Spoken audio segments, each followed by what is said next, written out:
I got measles from an egg roll. I got mumps from the air.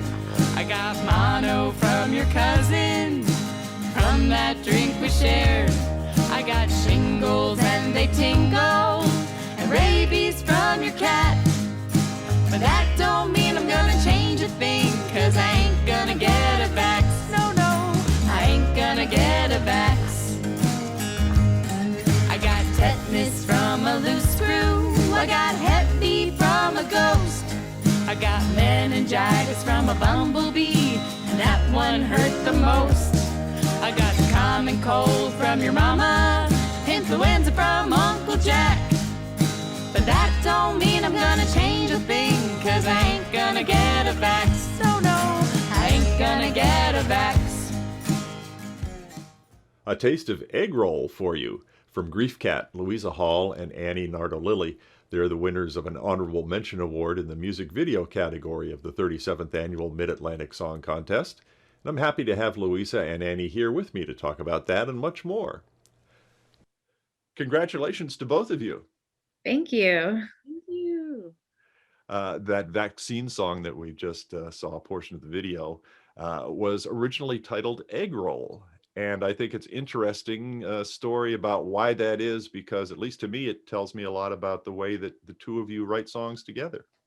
That song was it was at our first rehearsal, was probably one of the first songs we ever fleshed out entirely.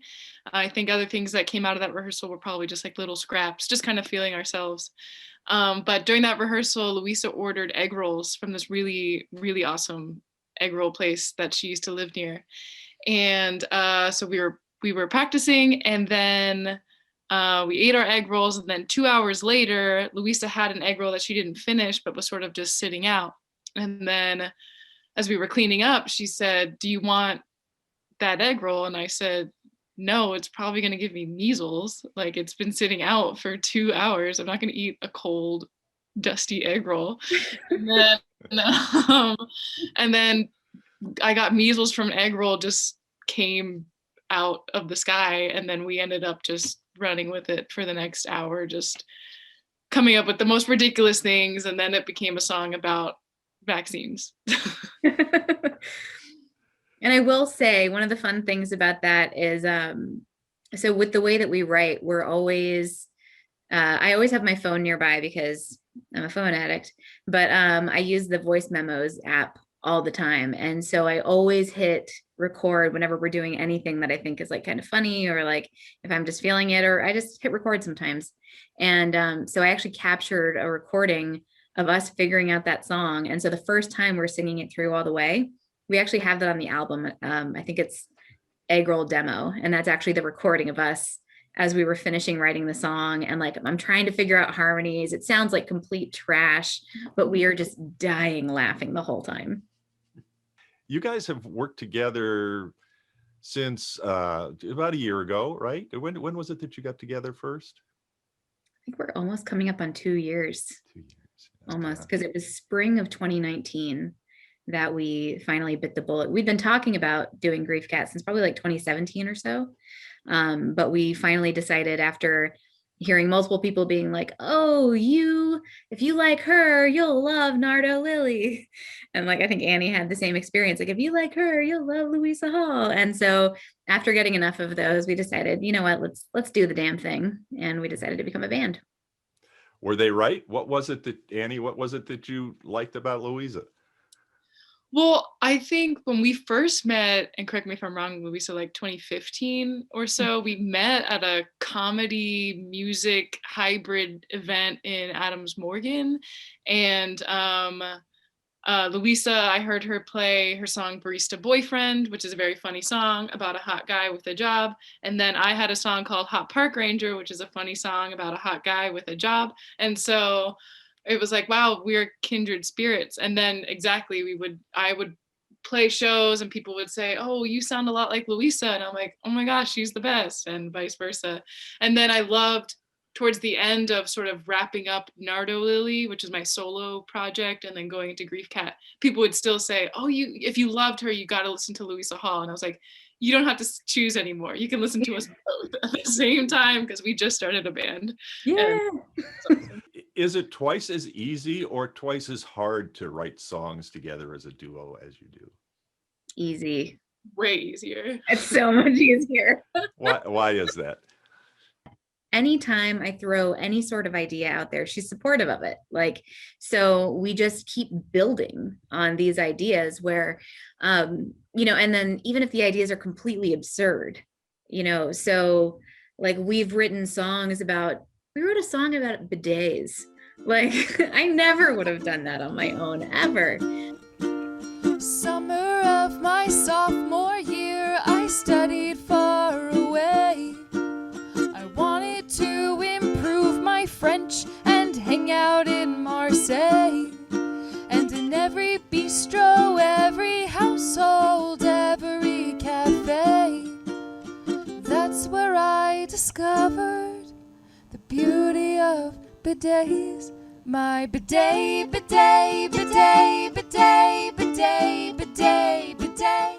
We can write songs together that we wouldn't otherwise write solo. So for example, like the bidet song, but I'm thinking like our song, "Oh, Where's My Car," which has this like kind of edge to it about, you know, being, but the experience of being a woman looking for her car at night and sort of this like level of anxiety that you feel. Or even the vaccine song, like stuff that's a little more politically charged, things that are a little more controversial, that some audiences, we've played for audiences that did not appreciate our point of view and did not agree with us. And those are songs that are so important to us, but it's a little scarier to play them yourself or to write them yourself.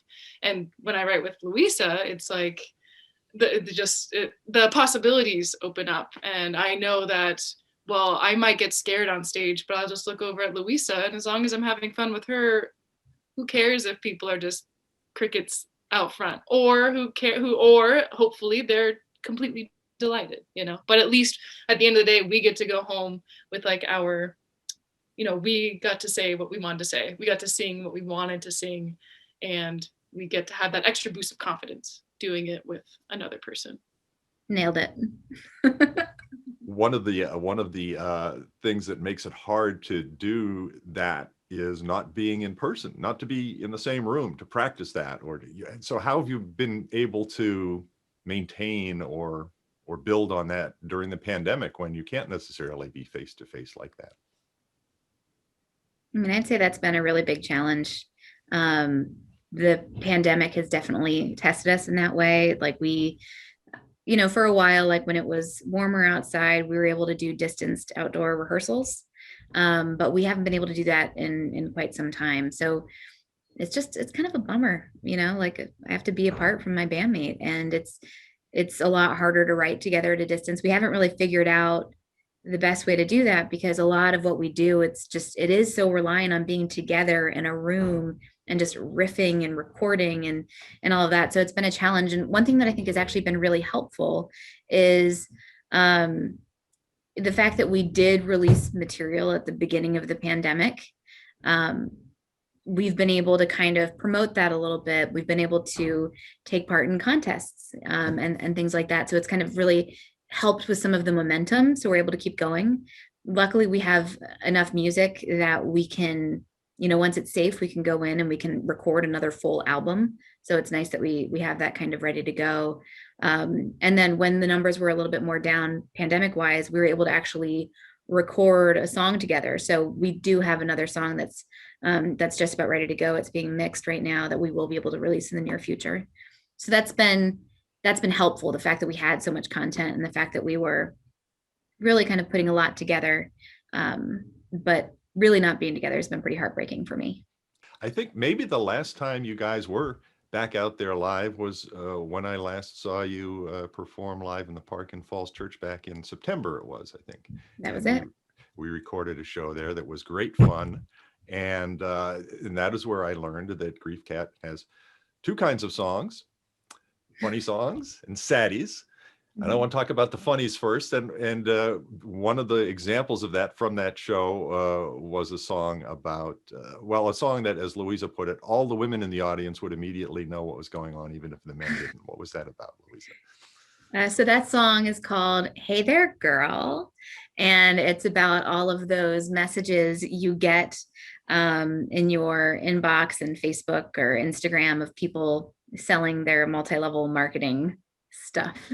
So just somebody you haven't heard from since kindergarten, and all of a sudden it's like, hey there girl, how's it going? Hey there, girl, just checking in. How is it going? I don't want to buy your stuff. Did you get my note? 'Cause I can't tell. I got all 40 messages. Please, I've had enough. Seriously, no pressure to buy. This is only pressure. Business model equals pressure. If you're not interested, go right in hell. Oh, okay, that's a bit below the belt. So this is definitely not a pyramid scheme. No, Louisa, look, this is definitely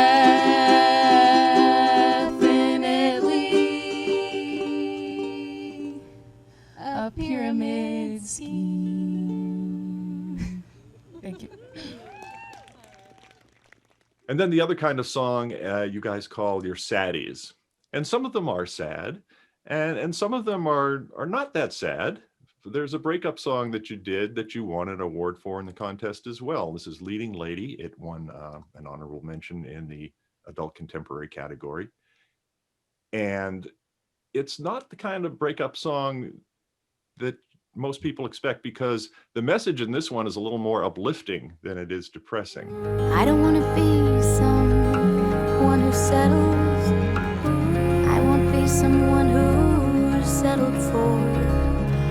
So you can call me all you want to, but I've learned to hit ignore. 'Cause I'm a leading lady.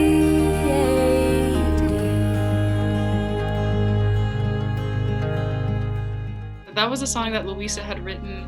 Correct me if I'm wrong, that you wrote it for a friend who was going to break up, which is also really cool, right? The idea that she wrote a song for somebody else, not even like her own breakup. Like that just shows how great of a songwriter Louisa is. And she played it, and it was stunning. And you know, we figured it out and added harmonies and made it a Griefcat song.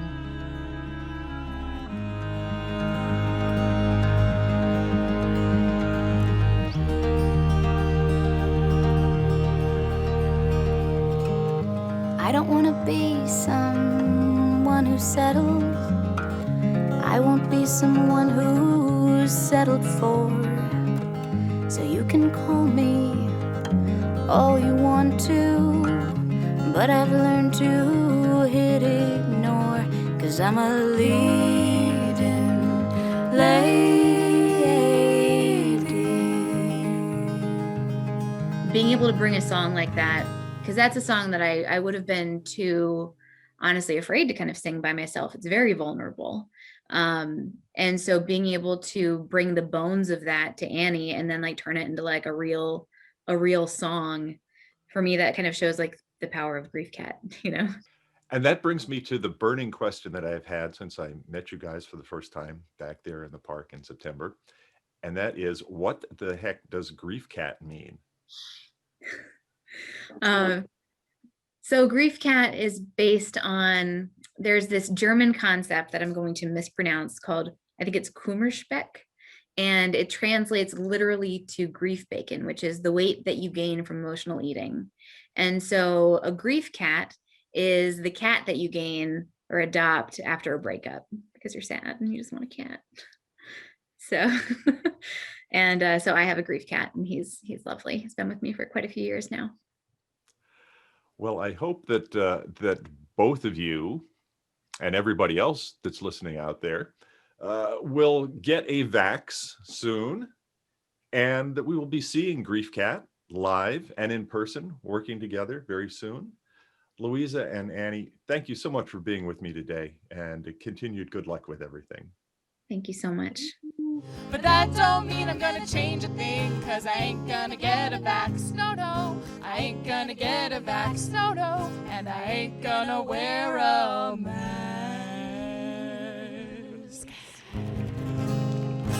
Thank you very much for Griefcat. Thank you, thank you, thank you.